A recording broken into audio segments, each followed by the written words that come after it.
এ কারণে ইরানের বিরুদ্ধে আরও কঠোর নিষেধাজ্ঞা ও নজরদারির আহ্বান জানানো হচ্ছে।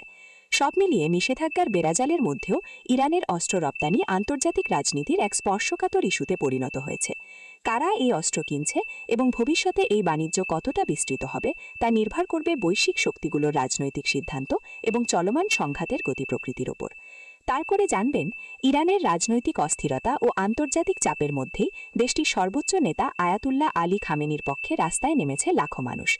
রাজধানী তেহরান সহ দেশের বিভিন্ন বড় শহরে আয়োজিত এই গণসমাবেশে সরকারপন্থী জনতার ঢোল নামে। রাষ্ট্রীয় গণমাধ্যমের দাবি, এটি সাম্প্রতিক সময়ের অন্যতম বৃহৎ সমাবেশ, যা খামেনির প্রতি জনসমর্থনের শক্তি বার্তা দিচ্ছে।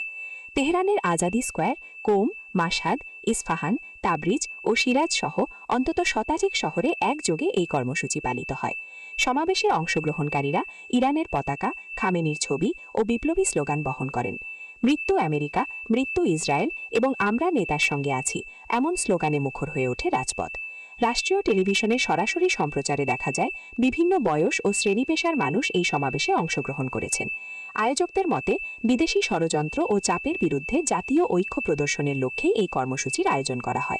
অনেক অংশগ্রহণকারী বলেন, দেশের সার্বভৌমত্ব ও ইসলামী বিপ্লব রক্ষায় তারা সর্বোচ্চ নেতার পাশে রয়েছেন।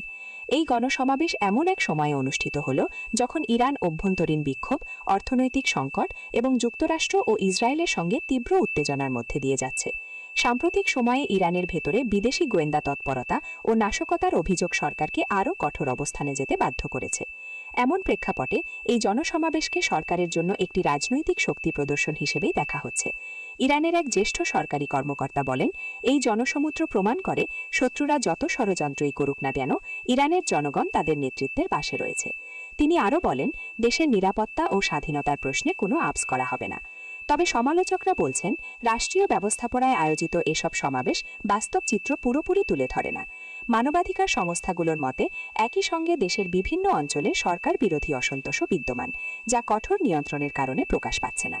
সব মিলিয়ে খামেনির পক্ষে লাখো মানুষের রাস্তায় নামা বর্তমান সংকটময় সময়ে ইরানি সরকারের জন্য একটি গুরুত্বপূর্ণ বার্তা বহন করছে।